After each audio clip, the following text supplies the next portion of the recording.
Welcome বন্ধুরা, welcome to my channel and my another cooking video. তো আজকে আমি বানাবো আমার মেয়ের স্কুলের টিফিন বক্স বা লাঞ্চ বক্স আপনারা বলতে পারেন, বা এটা সকালের টিফিনেও খেতে পারেন বা বিকেলেও বানিয়ে খেয়ে নিতে পারেন। তো প্রথমেই আমি একটা শুকনো কড়াইতে কোনো তেল ছাড়াই 1 প্যাকেট ভার্মিসেলি নিয়ে নেব। এই ভার্মিসেলি ইজিলি অ্যাভেলেবেল সব জায়গাতেই। ভার্মিসেলি আমি এখানে 1 প্যাকেট নিয়ে নিয়েছি।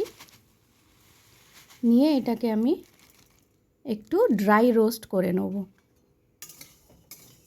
কড়াইতে নেড়ে আমি এটাকে ড্রাই রোস্ট করে নেব।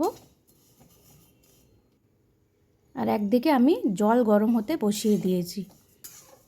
ড্রাই রোস্ট করার সময় এটার ভার্মিসেলিগুলো তো যখন একটু হালকা হালকা দাগ ধরে যাবে, দেখবেন লাইট ব্রাউন ব্রাউন হয়ে গেছে, একটু পুড়িয়ে দেবেন না, এটা একদম মানে লো হিটে করবেন।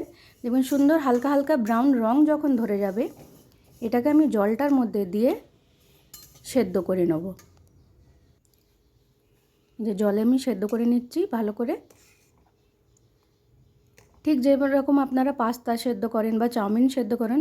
জল যখন ফুটবে তখন এটাকে দিয়ে এটাকে সেদ্ধ করবেন। আর নিয়ে সেদ্ধ হয়ে গেছে, আমি জল ঝরিয়ে নিয়েছি, নিয়ে ঠান্ডা জল দিয়ে ধুয়ে নিয়েছি, নিয়ে এখানে রেখে দিচ্ছি। এবার আমি একটা ওই কড়াইটাতেই একটু সাদা তেল দিয়ে ওতে রসুন থেতো করে দিয়ে দিচ্ছি। দিয়ে যখন রসুনটা একটু ভাজা ভাজা হয়ে গেছে, এরপরে এর মধ্যে আমি কিছু সবজি দিয়ে দেবো, যেমনি আলু, পেঁয়াজ আর গাজর। আমার কাছে আর কোনো সবজি ছিল না, আমি জাস্ট এই সবজিগুলোই ছিল, আমি দিয়ে দিয়েছি। দিয়ে সবজিগুলোকে আমি এখন ভাজা ভাজা করব। আর আমি এখানে একটা কাঁচা লঙ্কা কুচিয়ে দিয়ে দিচ্ছি, যেহেতু মেয়ে খাবে আমার, ওই জন্য আমি একটা কাঁচা লঙ্কা দিচ্ছি। আপনি গোলমরিচ গুঁড়োও আপনারা দিতে পারেন। আমি এখানে একটা কাঁচা লঙ্কা কুচিয়ে দিয়ে দিচ্ছি, আর কোনো ঝাল আমি দেবো না। তবে ঝালটা আপনারা আপনাদের পছন্দ মতন দেবেন।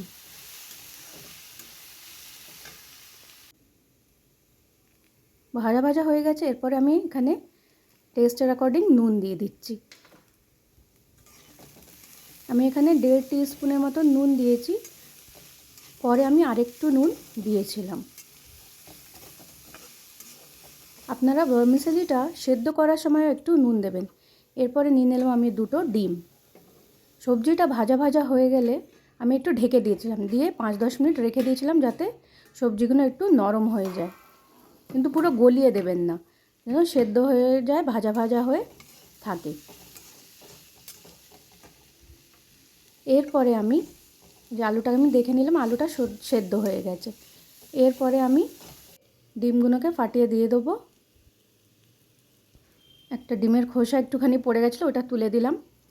নিয়ে এবারে আমি এটাকে ডিমটাকে সবজিগুলোর সাথেই ভাজা ভাজা করে নেব।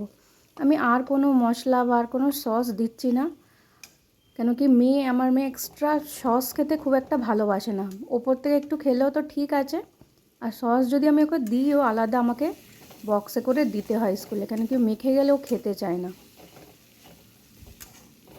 এবার সব জিনিস আমি ভালো করে এবারে ভেজে নিচ্ছি।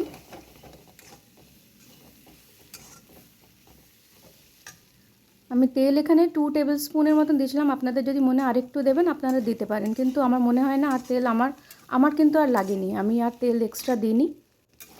নিয়ে এটা আমার ভাজা ভাজা এখন হয়ে গেছে।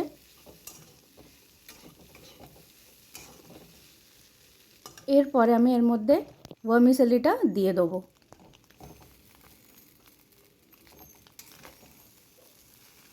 দিয়ে এবারে ভাজা সবজি আর ডিমের সঙ্গে আমি ভার্মিসেলিটা মিশিয়ে দেবো, নিয়ে ভালো করে ভাজা ভাজা করব।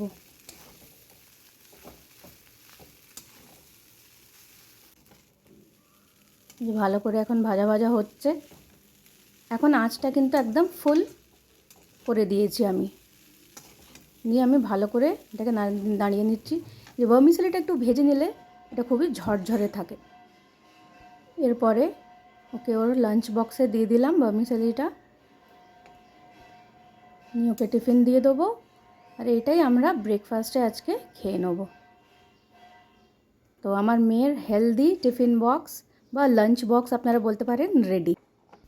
তো রেসিপির এই ভিডিওটা ভালো লাগলে একটা লাইক, কমেন্ট, শেয়ার করবেন, আর সাবস্ক্রাইব করে আমার চ্যানেলটাকে আরও বেশি সাপোর্ট করবেন। তো এইটা এখানে আমাদের জন্যে আমি সার্ভ করে নিয়ে ঢেকে রেখে দিয়েছি।